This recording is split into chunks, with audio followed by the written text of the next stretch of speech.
¿Alguna vez te has detenido a cavilar hondamente acerca de la enigmática razón por la cual determinadas invocaciones por la salud no materializan resultados palpables? Esta interrogante, que resuena en el alma de muchos, no halla su respuesta en una simple ausencia de fervor o en una convicción insuficiente, sino en una laguna, una omisión crucial en el conocimiento y la aplicación de los principios divinos inmutables.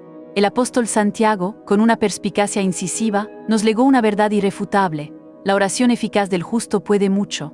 Pero, ¿qué elementos intrínsecos son los que verdaderamente confieren a una súplica su auténtica potencia, su verdadera capacidad transformadora y su eficacia genuina para conmover los cimientos del cielo y de la tierra? Antes de que tus manos se extiendan con un propósito restaurador sobre una persona que padece una aflicción, existen preceptos espirituales ineludibles, mandatos celestiales que no pueden ser soslayados. Es imperativo que estos sean asimilados con profunda humildad, comprendidos con discernimiento y aplicados con una diligencia inquebrantable en cada faceta de tu existencia. Ignorar estas verdades fundamentales no solo podría erigirse como un obstáculo insalvable para la restauración anhelada y el milagro prometido, sino que también abriría compuertas a la perplejidad desoladora, la desilusión acuciante, el desaliento paralizante y un abatimiento profundo que podría minar tu espíritu y debilitar tu fe hasta la médula, impidiendo la manifestación del poder divino. En este recorrido espiritual, nos sumergiremos en las revelaciones más hondas que las Sagradas Escrituras nos brindan con generosidad acerca de este acto tan sagrado, tan potentemente espiritual y al mismo tiempo tan delicado en su ejecución. Desvelaremos los arcanos de cómo se puede discernir con nitidez el momento más propicio para la intercesión, cómo evaluar la condición espiritual del doliente que busca alivio y, de manera crucial, cómo lograr una preparación interior que sea adecuada y un posicionamiento espiritual que esté en perfecta armonía con la voluntad divina. Exploraremos con minucioso detalle los pasos esenciales, aquellos que trazan una diferencia abismal, un abismo insondable, entre una invocación que podría ser considerada vana, aunque esté imbuida de la más noble intención humana, pero que carece del impacto sobrenatural, y una intervención divina que es genuina, poderosa y capaz de transformar realidades. ¿Te sientes realmente preparado para asimilar y comprender a plenitud lo que el Altísimo aguarda de ti, el intercesor, el embajador del reino celestial, antes de que te dispongas a interceder con audacia por la salud de otros seres humanos? Este viaje de descubrimiento espiritual no solo reformará y transformará tu perspectiva sobre el acto de la oración, elevándola a nuevas cumbres, sino que de forma más trascendental, desatará un poder inaudito e incomprensible en cada una de tus peticiones, un poder que antes podría haber permanecido dormido o inactivo.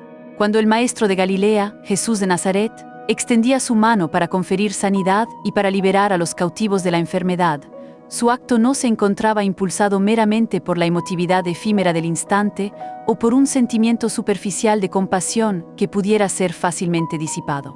Tampoco manifestaba titubeo alguno en su voz o en su semblante, ni recitaba frases con la esperanza incierta de que algo fortuito, por casualidad o por designio incierto, pudiera ocurrir. Él, por el contrario, con una calma inquebrantable que irradiaba desde su ser, con una autoridad inherente que emanaba de su identidad divina, enunciaba la palabra con una certeza absoluta, y las circunstancias se alteraban radicalmente y de inmediato. Los cuerpos, antes quebrantados y dolientes, eran plena y perfectamente restituidos a su estado original de salud. Las pupilas, antes veladas por la ceguera, recuperaban la visión con una nitidez asombrosa. Las dolencias, por más antiguas y arraigadas que fueran, retrocedían inexorablemente y desaparecían por completo, como si nunca hubieran existido. Lo que operaba en él, lo que fluía a través de su ser, no era un arrebato sentimental fugaz o una ráfaga emocional pasajera, sino una autoridad intrínseca, una potestad inherente a su identidad divina como el Hijo de Dios.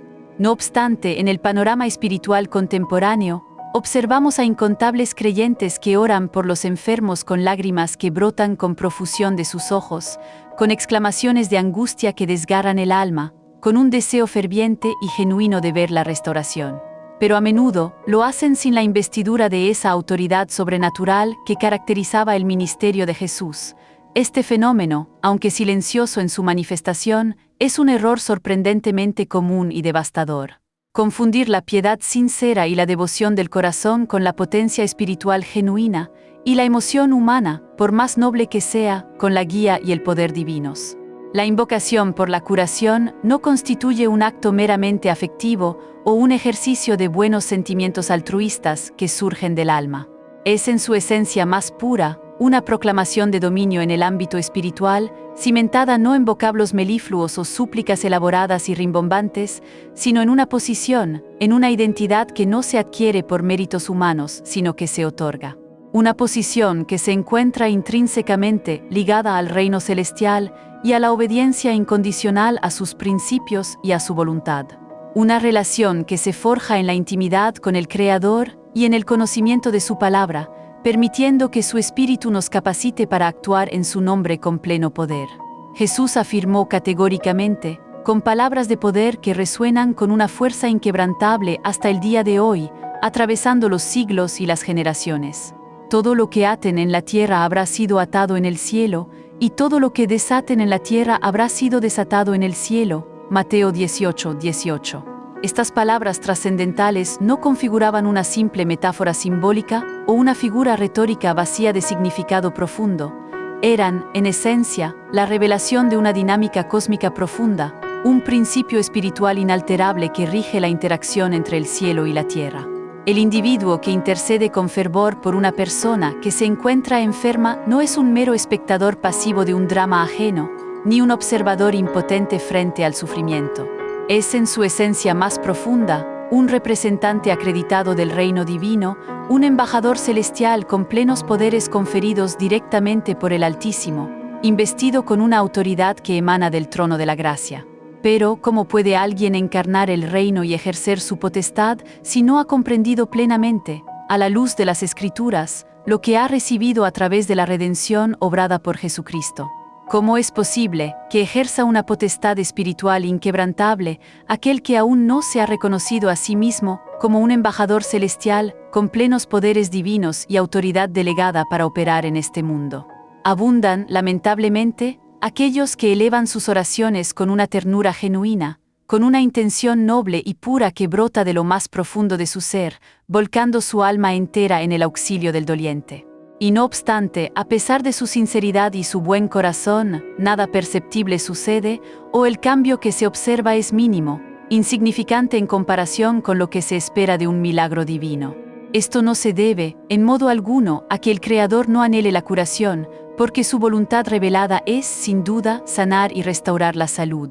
La razón subyacente radica en que el orante no opera desde su investidura espiritual conferida, desde su posición de autoridad en Cristo, sino desde su limitada condición humana, la cual se encuentra a menudo impregnada de duda, de temor, de una falta de conocimiento profundo de su identidad o de una comprensión superficial de la palabra de Dios. Es esencial que cada creyente que aspire a ser un canal de sanidad reconozca que su poder no emana de sí mismo, sino de aquel que lo ha enviado y equipado, y que para activarlo debe alinear su ser con la verdad revelada en las Escrituras, desechando toda incertidumbre y adoptando una convicción inamovible. Cuando Jesús deambuló por la esfera terrenal, dejó meridianamente claro que la capacidad prodigiosa para sanar no emanaba de un sentimiento de compasión por el sufrimiento ajeno, por más hondo y auténtico que éste fuera en su corazón divino. Por el contrario, su poder y su autoridad provenían del conocimiento prístino de su propia identidad como Hijo de Dios y de la fuente inagotable e ilimitada de su autoridad, que se encontraba en su Padre Celestial. En el libro de Marcos, capítulo 1, somos testigos directos y privilegiados de cómo Jesús restituye la salud a un leproso que se le aproxima, implorando con humildad, pero también con una fe subyacente. Si quieres, puedes limpiarme. Jesús, conmovido por una profunda compasión que se entrelazaba con un conocimiento inquebrantable de su potestad divina, extendió su mano con determinación y lo tocó, pronunciando con una firmeza que resonaba en el espíritu del hombre enfermo: «Si quiero, queda limpio». De forma instantánea e innegable, la lepra se desvaneció y el hombre fue completamente restaurado a una salud perfecta. Lo verdaderamente impactante en este episodio no es únicamente el hecho del milagro de la curación en sí mismo, sino el modo singular y autoritario en que la llevó a cabo. No se percibe en sus palabras una súplica ansiosa, un ruego insistente, ni una oración prolixamente elaborada que buscara convencer a la divinidad. Solo hay una declaración inequívoca de poder inherente y de voluntad soberana. Queda limpio. Jesús sabía con una certeza absoluta, más allá de cualquier sombra de duda, que poseía esa autoridad inalienable. Él no actuaba para persuadir a la deidad de algo que él ya conocía, ni para convencer al cielo de una necesidad. Actuaba, más bien, para manifestar la voluntad divina, la cual ya había sido establecida en la tierra por medio de su ministerio. Su propósito era traer a la realidad tangible lo que ya era una verdad espiritual inmutable en el reino de los cielos. Su oración no era una petición para que Dios hiciera algo, sino una declaración de lo que Dios ya estaba haciendo a través de él. Él no esperaba una respuesta, sino que la provocaba con la autoridad que le había sido dada. Este es un punto crucial para entender cómo operar en el poder de Dios.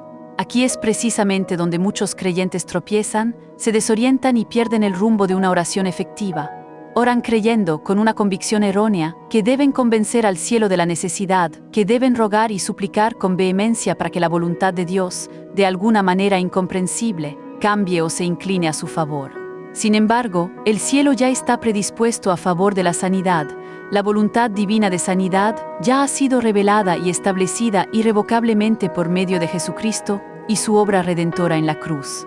El meollo del asunto, la esencia fundamental de este dilema, no reside en la disposición divina, que es inalterable, bondadosa, amorosa y siempre orientada a la restauración. Reside, más bien, en la falta de comprensión humana respecto a la prerrogativa, la potestad y la autoridad que ha sido conferida, por gracia inmerecida, a los hijos e hijas de Dios que han creído con sinceridad en su nombre y en su obra. El apóstol Pedro, en uno de los momentos más trascendentales y gloriosos registrados en el libro de los Hechos de los Apóstoles, se encontró de frente con un hombre cojo que mendigaba limosna a la entrada del templo, en la puerta conocida como la Hermosa. Pedro, consciente de su propia limitación material, no disponía de oro ni de plata para ofrecerle al mendigo. No obstante, poseía algo de un valor inconmensurablemente superior, una autoridad espiritual inquebrantable que emanaba del nombre sobre todo nombre. Le increpó, con una voz llena de convicción, que no dejaba lugar a dudas: en el nombre de Jesucristo de Nazaret, levántate y anda. Hechos 3:6. Y el hombre, de inmediato y sin titubeos, se irguió, saltó con gozo y caminó, siendo completamente sanado y restaurado en sus miembros. Una vez más, en este relato conmovedor, no hubo ni una súplica prolongada, ni un atisbo de duda en las palabras de Pedro.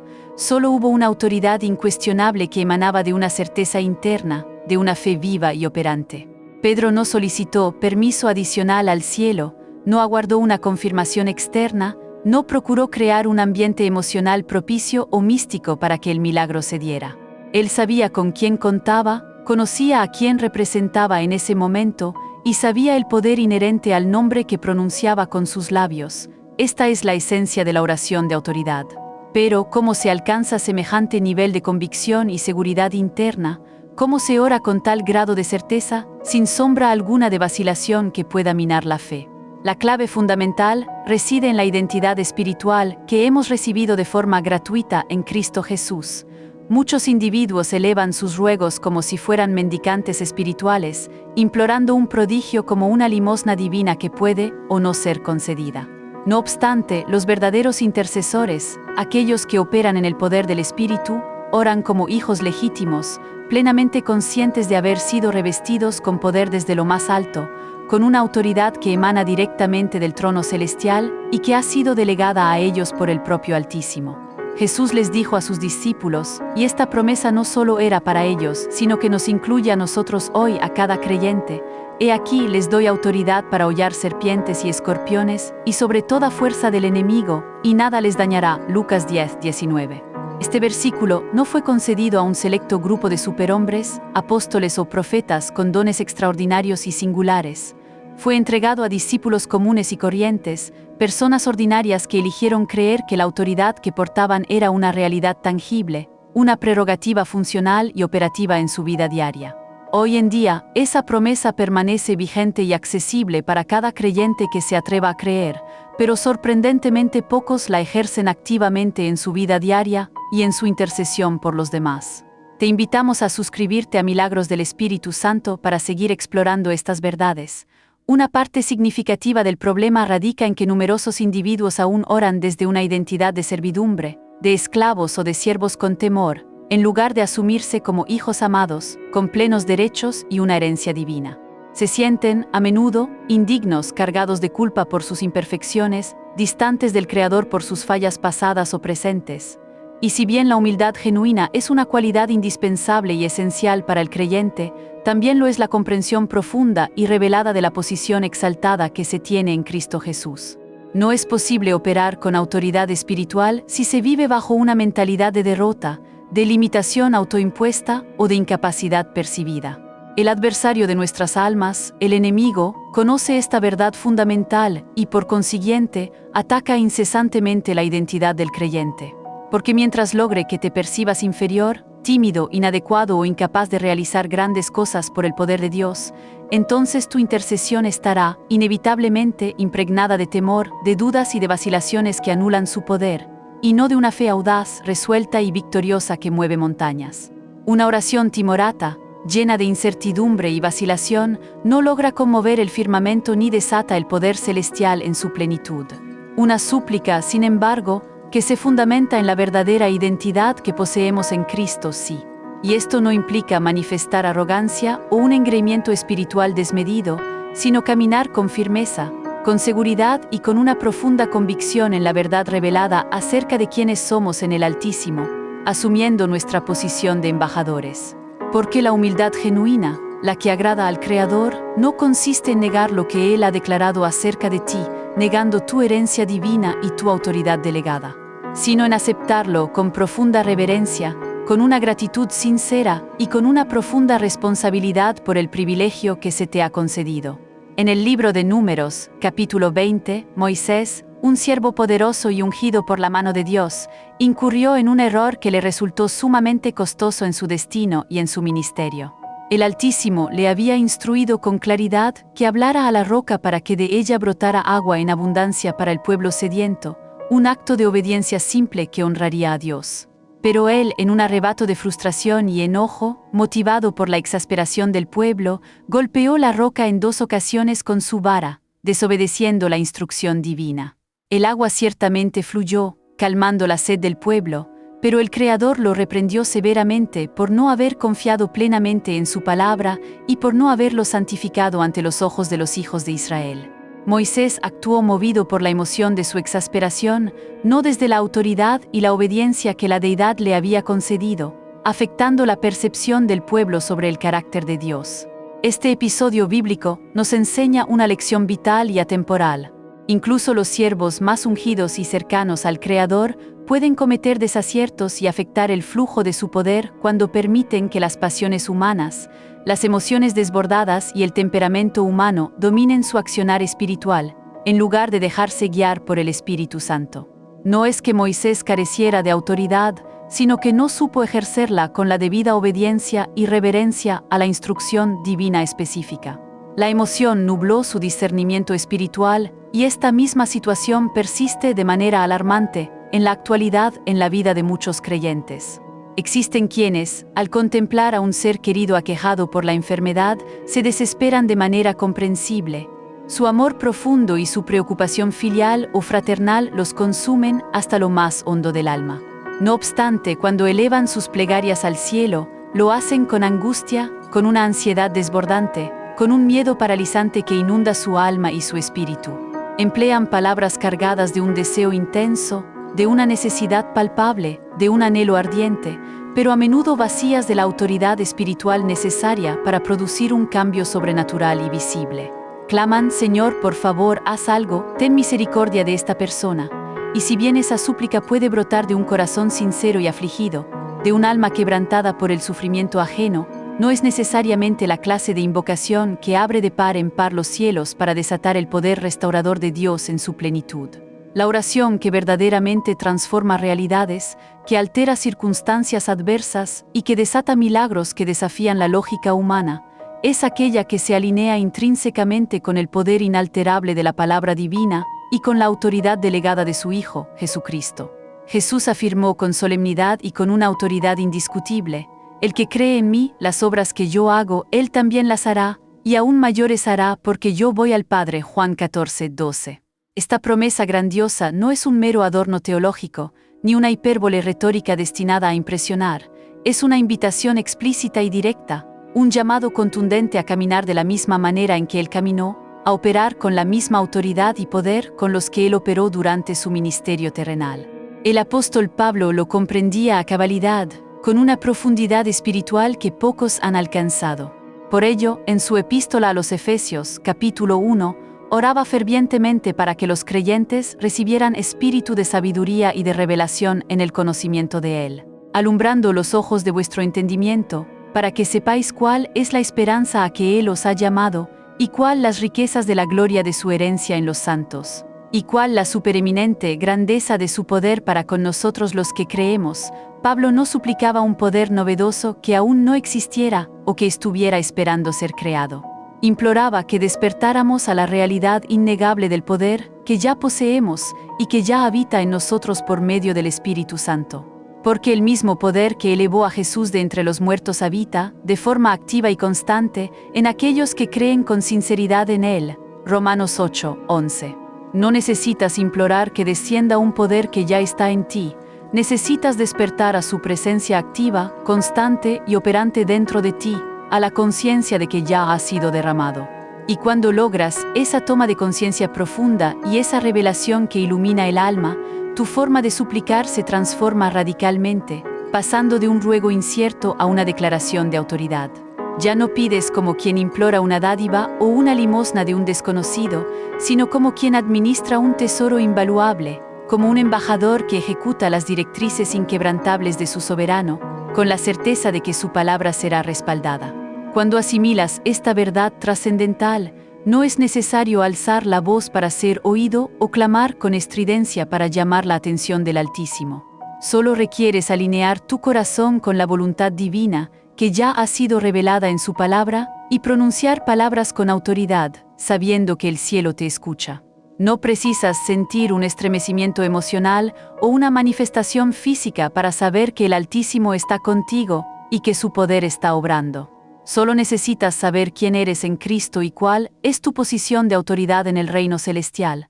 Esa certidumbre interna, esa convicción inamovible, es infinitamente más potente que cualquier clamor estridente, cualquier lágrima derramada o cualquier expresión de angustia desbordante.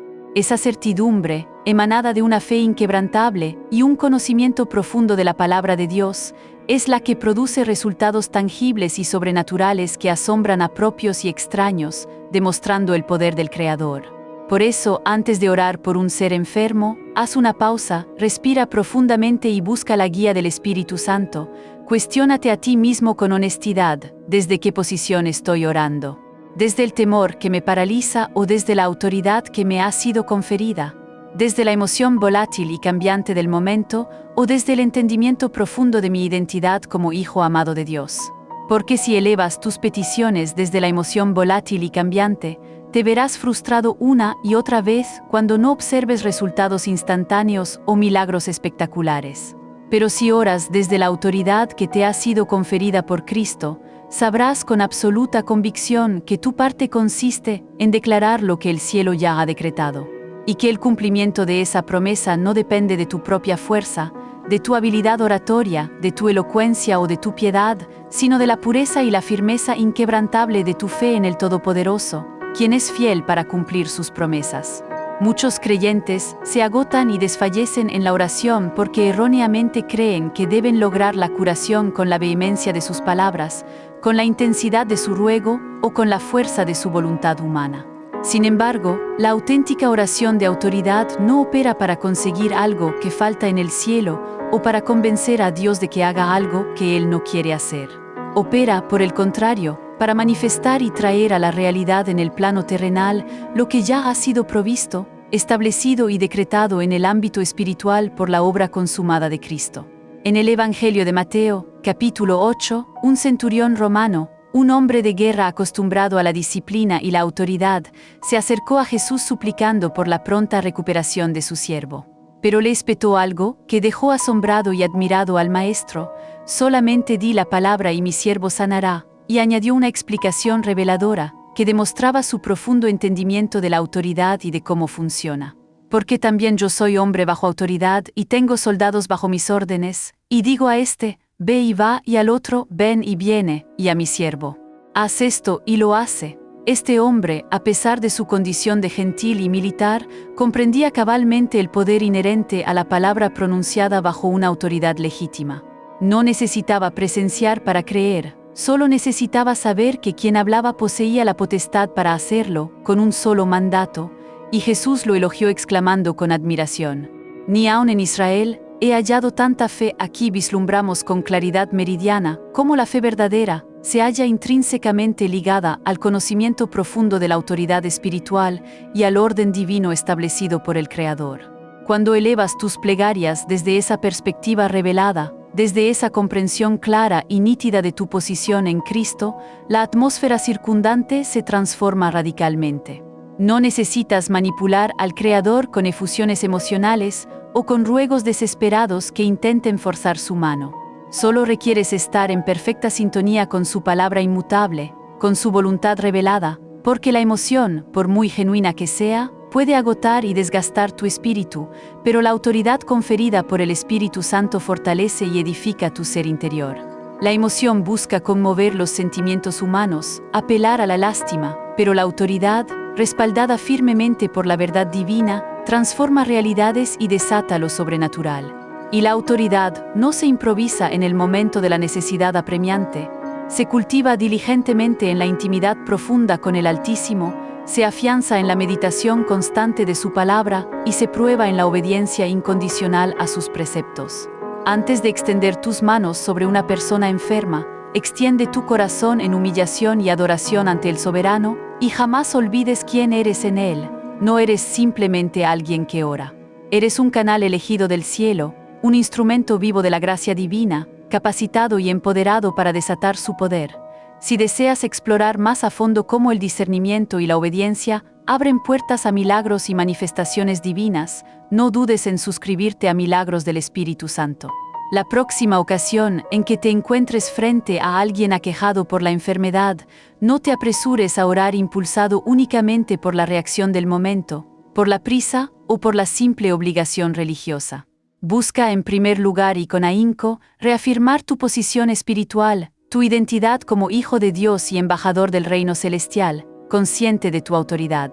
Sintonízate profundamente con la voluntad divina, con lo que el Padre desea y ha establecido para esa persona específica, porque cuando elevas tus oraciones desde esa sintonía divina, desde esa conexión profunda con el corazón de Dios, tus palabras dejan de ser meras palabras humanas, pronunciadas con elucubraciones o temores que las debilitan. Se convierten, por el contrario, en ecos resonantes del cielo en la tierra, en decretos celestiales que se manifiestan en el plano físico. Y cuando el cielo se pronuncia, cuando la palabra de Dios es declarada con autoridad por un creyente lleno de fe, la dolencia no tiene alternativa ni opción. Debe ceder, debe retirarse, debe desaparecer inexorablemente ante el poder del Altísimo.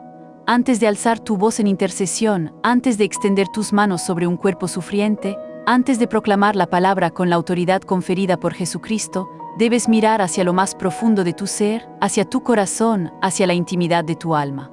Lo que reside en tu corazón es de suma importancia, no porque la curación dependa de tu perfección impecable o de tu ausencia total de error, sino porque cualquier impureza, cualquier barrera, cualquier pecado no resuelto en el intercesor puede erigirse como un obstáculo espiritual genuino y paralizante, impidiendo el flujo del poder de Dios.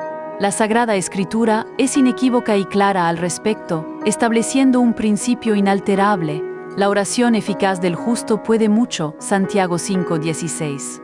Pero esta afirmación no se refiere a cualquier persona que se considere justa por sus propios méritos o por una supuesta bondad inherente, sino a aquella cuya existencia refleja obediencia constante a la voluntad divina, reverencia sincera al Creador y una alineación ininterrumpida con la santidad de Dios, fruto de la redención y la obra del Espíritu Santo.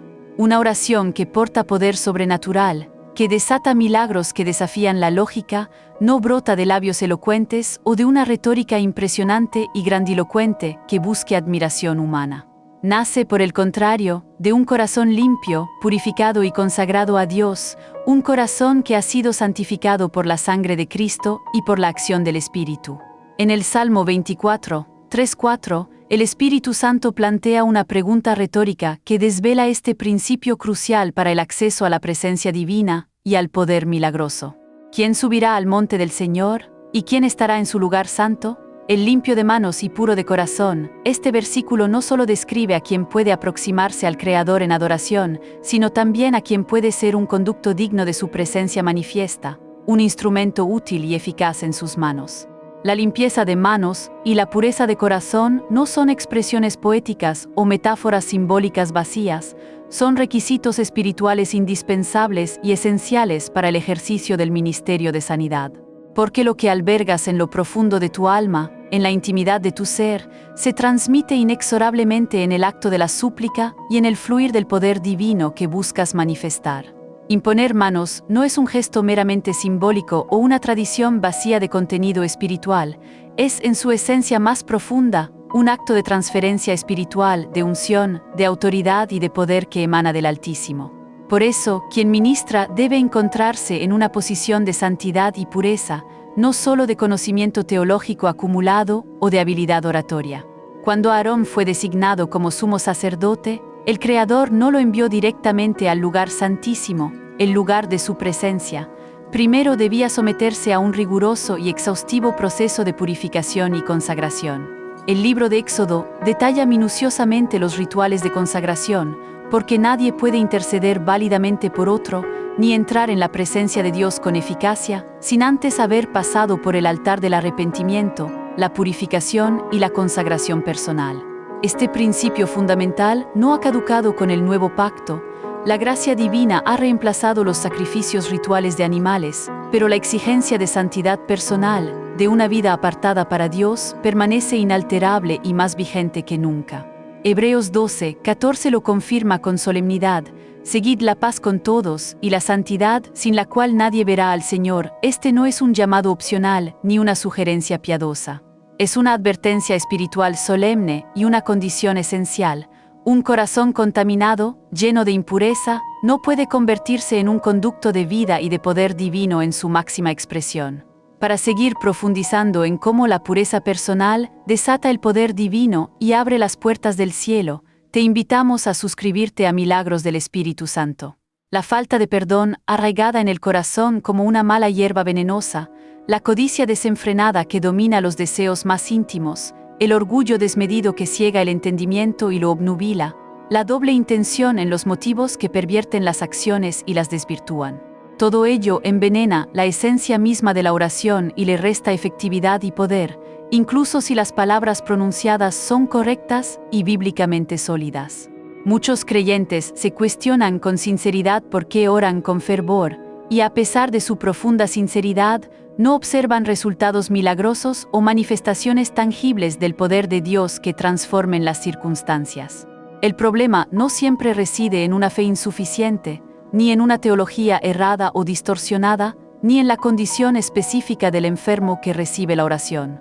En ocasiones, la raíz del estancamiento y la ineficacia se encuentra en el corazón de quien eleva la súplica, en áreas no entregadas por completo a Dios, en rincones oscuros del alma que aún no han sido expuestos a la luz divina. Jesús impartió una enseñanza crucial al respecto en el Sermón del Monte, que subraya la importancia de la reconciliación previa a la adoración. En Mateo 5, 23-24 sentenció: por tanto, si traes tu ofrenda al altar, y allí te acuerdas de que tu hermano tiene algo contra ti, deja allí tu ofrenda delante del altar, y anda, reconcíliate primero con tu hermano. Y entonces ven y presenta tu ofrenda. Este principio es aún más crucial y relevante cuando abordamos la intercesión por la sanidad, que es, en sí misma, una ofrenda de amor puro y de servicio desinteresado. La ofrenda de tus palabras, de tu intercesión, no será aceptada plenamente ni será eficaz en el ámbito espiritual si tu corazón se encuentra en conflicto, en resentimiento o en amargura con alguien más, si hay una raíz de hiel que contamina el alma. La amargura persistente que se aferra al alma anula la autoridad espiritual, el rencor enquistado que se niega a perdonar apaga la unción divina del Espíritu Santo, impidiendo que fluya con libertad. En Isaías 59, 1-2, el profeta revela con una claridad asombrosa el motivo por el cual las oraciones pueden parecer estériles, inútiles y sin respuesta aparente de parte de Dios. No se ha acortado la mano de Jehová para salvar, ni se ha endurecido su oído para oír. Pero vuestras iniquidades han hecho división entre vosotros y vuestro Dios, y vuestros pecados han hecho que su rostro se esconda de vosotros para no oír. Esta separación espiritual no es una mera teoría teológica abstracta o un concepto etéreo. Es una realidad funcional y práctica que afecta directamente la comunión íntima con el Creador y, por ende, el fluir de su poder en el ministerio. Cuando existe pecado no confesado o áreas de desobediencia consciente y voluntaria, se erige una barrera infranqueable entre el alma y el cielo. Y esta barrera no se debe a que el Creador pierda su poder o su deseo ardiente de obrar a favor de sus hijos, sino porque la comunión íntima se interrumpe y el fluir del Espíritu Santo se obstaculiza, como un río represado. La oración es un acto profundamente relacional, una conversación del alma con su Hacedor, y ninguna conexión, ningún canal de poder puede fluir libremente donde existe contaminación interna, donde el alma no está limpia y santificada. No es posible levantar manos santas en súplica si tu alma está cargada de pecado oculto, de hipocresía velada o de compromisos indebidos con el mundo que te alejan de Dios.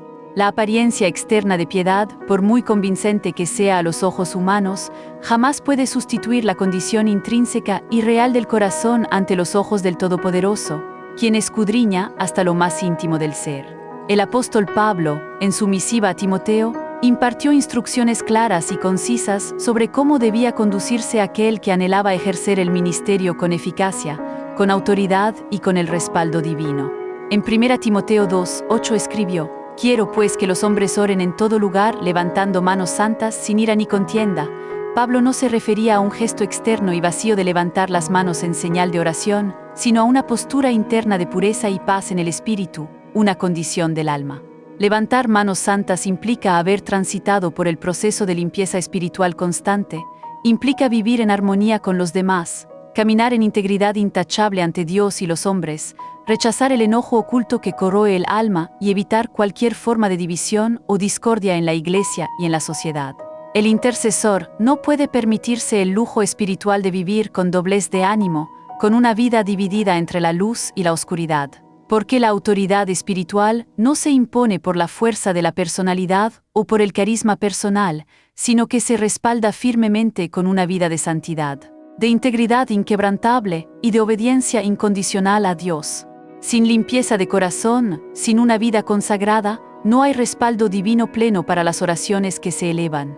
Si estas profundas verdades transforman tu entendimiento y te inspiran a una vida de mayor santidad y consagración, te animamos fervientemente a suscribirte a Milagros del Espíritu Santo para que nunca te pierdas el contenido que edifica, empodera y transforma vidas. El profeta Elías es recordado con reverencia en las Escrituras como un hombre de oración, alguien cuya palabra era escuchada y respaldada por el cielo de manera extraordinaria, contundente y milagrosa. Pero lo que confirió poder a su súplica, lo que le dio la fuerza para mover la mano de Dios, no fue únicamente su fe inquebrantable, por grande que fuera su magnitud, sino su fidelidad incondicional al Altísimo y su vida plenamente consagrada a su voluntad. En 1 Reyes, capítulo 18, cuando desafía audazmente a los profetas de Baal en el monte Carmelo y clama fervientemente para que el fuego descienda del cielo, no hay un atisbo de duda en su voz ni en su corazón. Su espíritu estaba limpio, su vida estaba plenamente consagrada a Dios en obediencia. Por eso el cielo respondió de inmediato y de manera contundente, con un despliegue de poder sobrenatural que dejó atónitos a todos los presentes. Elías no confiaba en una fórmula mágica o en un ritual preestablecido que garantizara el éxito, actuaba desde una relación íntima y profunda con el Creador, sostenida por una obediencia constante y sin reservas a su palabra y a sus principios. Esta es la clase de corazón, de vida y de relación que verdaderamente conmueve la mano de Dios y desata su poder en la tierra. El rey David, el dulce cantor de Israel, comprendía esta verdad esencial con la profundidad de un alma que había conocido el quebranto. Por eso, después de su lamentable caída en pecado con Betsabé y su arrepentimiento, su clamor más apremiante no fue por la restauración de su trono o su posición de rey, sino por la restauración de su comunión con el Padre Celestial. En el Salmo 51, David suplicó con humildad y arrepentimiento genuino, con un corazón contrito que buscaba la gracia divina. Crea en mí, oh Dios, un corazón limpio, y renueva un espíritu recto dentro de mí. Él sabía que sin esa limpieza interna y esa rectitud de espíritu, no podía ministrar con eficacia, no podía componer salmos que tocaran el alma de su pueblo con unción divina, no podía guiar a su gente con sabiduría celestial. No podía ser un instrumento de sanidad, de restauración o de bendición en las manos del Creador. El pecado no confesado o tolerado no solo apaga el gozo del Espíritu Santo, esa fuente de alegría inagotable. Apaga también la unción y el fuego de la presencia divina en la vida del creyente, debilitando su poder. El fuego del Espíritu no reposa sobre corazones que conscientemente toleran la impureza, la desobediencia o la tibieza espiritual, sino sobre aquellos que buscan la santidad. Antes de extender tus manos para orar por otro, es imperativo que revises tu propio altar espiritual, tu relación personal e íntima con Dios. El sacrificio de oración que ofreces debe ascender ante el Altísimo como un aroma agradable, puro y fragante, no como un humo contaminado por impurezas internas, por egoísmo o por motivos impuros que desvirtúan la ofrenda. En el libro de Levítico, los hijos de Aarón, Nadab y Abiú, ofrecieron fuego extraño delante del Creador, un fuego que no había sido ordenado, y fueron consumidos por su juicio divino. Ellos conocían los procedimientos correctos, habían sido instruidos, pero quisieron ofrecer de su propia manera, sin la debida reverencia, obediencia o guía divina, lo que les costó la vida. No importa cuánto conocimiento teológico poseas, ni cuántas veces hayas orado previamente por enfermos y hayas visto milagros asombrosos, si tu corazón está cargado de impureza o de rebelión, el fuego de la unción no responderá como esperas, porque Dios honra la santidad, no el conocimiento sin obediencia. Porque la oración por la sanidad no es un acto meramente mecánico o repetitivo, es una función sacerdotal, un ministerio sagrado. Y el sacerdote, para ministrar eficazmente ante Dios y ante los hombres, debe estar limpio y consagrado, debe vivir una vida de santidad que refleje al Señor que sirve. Jesús, a lo largo de su caminar por la tierra, jamás elevó una oración desde un lugar de impureza. Él era sin pecado, completamente separado del mal, intachable en su carácter y en sus acciones. Su autoridad no solo provenía de ser el Hijo del Altísimo, sino de vivir una vida sin mancha o tacha alguna, una vida de perfecta obediencia a la voluntad de su Padre. Hebreos 7:26 lo describe así con una precisión teológica, porque tal sumo sacerdote nos convenía, santo, inocente, sin mancha, apartado de los pecadores y hecho más sublime que los cielos. Esta es la imagen arquetípica del intercesor ideal, el modelo supremo a seguir para todo creyente. Y aunque nosotros no somos perfectos como Él en nuestra humanidad caída, hemos sido llamados a vivir en un proceso constante de santificación y purificación por la obra del Espíritu Santo en nosotros. No se trata de alcanzar una perfección humana inalcanzable por nuestras propias fuerzas o méritos, sino de mantenernos en un estado de arrepentimiento sincero, confesión constante de nuestras faltas y una comunión ininterrumpida con el Espíritu Santo, permitiéndole que nos limpie, nos guíe y nos transforme a la imagen de Cristo. En 2 Corintios 7:1, Pablo nos exhorta con una voz paternal y amorosa. Así que, amados, puesto que tenemos tales promesas, limpiémonos de toda contaminación de carne y de espíritu, perfeccionando la santidad en el temor de Dios. Esta limpieza no es solo externa, visible en las acciones y comportamientos que los demás pueden observar, sino también interna, profunda en los pensamientos y motivaciones más íntimas del corazón, allí donde solo Dios puede ver. Porque existen aquellos que viven sin escándalos visibles o pecados notorios que los avergüencen públicamente, pero cargan celos, envidia, un espíritu crítico y murmurador, orgullo espiritual disfrazado de humildad o resentimiento. Todo eso contamina el alma, todo eso cierra el paso al fluir del espíritu, todo eso apaga la efectividad de la oración y la unción divina. El mundo espiritual no responde a las apariencias o a las fachadas que construimos para los hombres, responde a la verdad intrínseca del corazón y a la autenticidad del ser. Y el Creador no se deja engañar por el exterior. Él pesa los corazones, escudriña lo profundo del ser, y Él decide cuándo respaldar una súplica y cuándo permanecer en aparente silencio, esperando el arrepentimiento y la rendición total. Por eso, antes de ministrar por la sanidad, el verdadero intercesor se examina a sí mismo con diligencia y honestidad, no por temor a la condenación que ya no existe en Cristo, sino por reverencia y honra a aquel a quien sirve, a su Señor. Porque sabe que está ingresando en un terreno sagrado, en el ámbito de lo divino y de lo sobrenatural, porque entiende que está representando al cielo ante el sufrimiento humano y que el Espíritu Santo no puede fluir plenamente, con todo su poder y gloria, a través de canales sucios, impuros o bloqueados por el pecado no arrepentido.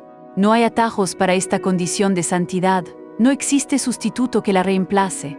Ni el talento natural, ni la experiencia acumulada a lo largo de los años, ni el vasto conocimiento teológico pueden reemplazar la santidad personal y la pureza de corazón. La oración poderosa no emana del que sabe hablar con elocuencia o con una retórica impresionante que cautive, sino del que ha aprendido a vivir en rectitud, en consagración y en obediencia a Dios, permitiendo que su vida sea un testimonio vivo. Aquellos que se apresuran a imponer manos sin haberse examinado y purificado, se exponen a consecuencias espirituales serias y a veces peligrosas.